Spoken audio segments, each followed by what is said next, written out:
Hey, what's up you guys? Bloody Jacob here to bring you my review of the 2013 zombie horror film called 13 Eerie. It was directed by Lowell Dean and stars a very, very all-time favorite of mine.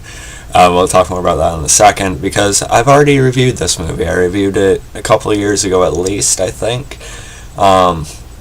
But I just again watched it with my girlfriend, again continuing the month of horror movies, and I wanted her to see more of, Katharine Isabelle, and this was the next one I wanted to show her, so we rewatched it again. I thought, I wanted to do a re-review of it, just give my updated thoughts on it, especially because, like I said, it stars Katharine Isabelle. She's my all-time favorite actress. She's incredible. And she does really well in this movie, and I like to talk about this a lot, so I had the privilege of meeting her at the Flashback Horror Convention in Chicago this past August, and she's just amazing in person. She's really awesome, full of energy, really humble, and just really interactive with her fans, and she's great, and I could watch her on screen in any role at any time. So, of course, the main appeal to me in this movie is her. And she is the lead character. She plays Megan, part of a group of forensic undergrads who are taken to this place called, Eerie Street or something like that. No, not Street, I don't know what I'm saying. But Eerie's the name of the area they're in. Not meant to be like a scientific field exam of sorts. They're led by Michael Shank's character.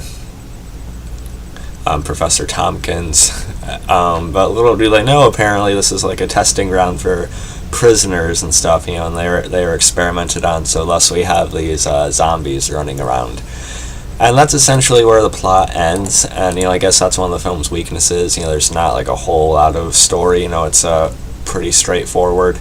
They're trapped here and they gotta deal with zombies. There's nothing really extra going on. So the plot is pretty thin, but I don't really think it was attempting to be any more than a solid zombie flick, and that's what it is. Since we're talking about zombies, why don't we talk about the actual zombies in this movie? Because these are some of the better ones I've seen in quite some time. Even compared to some of the bigger zombie movies of the past decade, I think these ones are better.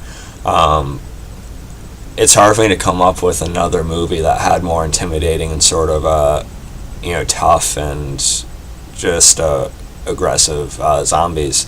I thought the makeup on them was pretty good.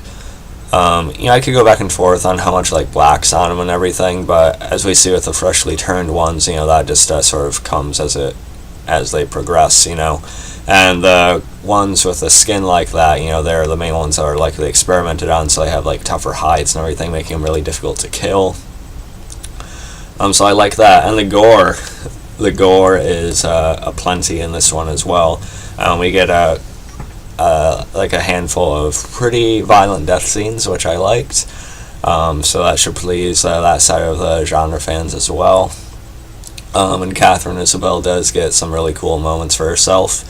One of the other students is, of course, attacked, and she's stuck in this thorn bush or something. It's not a bush, but it has the prickers on and everything, and so she gets caught in that, which is already kind of it doesn't look good. But then the zombie corners her in it and bites her fingernail off and bites into her arm and her neck.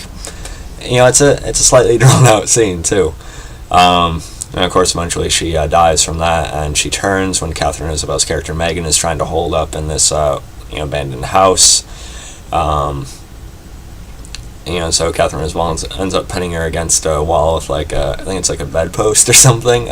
Again, the blood effects are really good in this, so it made for some really cool looking shots when she was doing that. Then one burst through the floor because there was enough space between the ground and the wooden house there.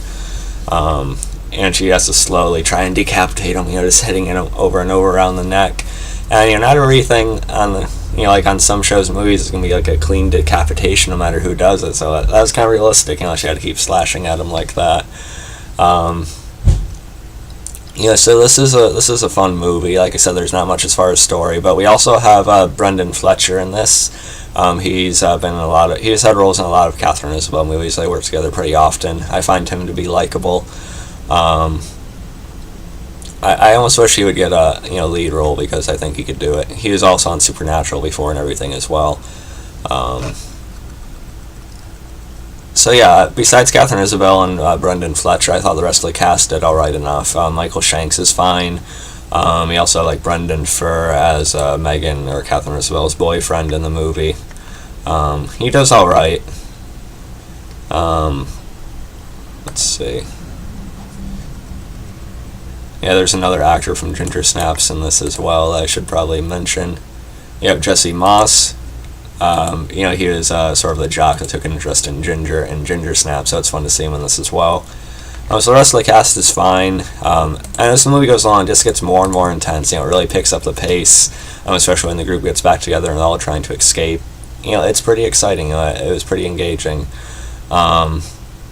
The only issue I have with this movie is I don't really like the ending, or the lack thereof, because they finally get into this truck after Michael Shanks' character, feeds this guy to one of the last zombies that's chasing him, because he hadn't told them, gave him all the information about where they were studying and everything.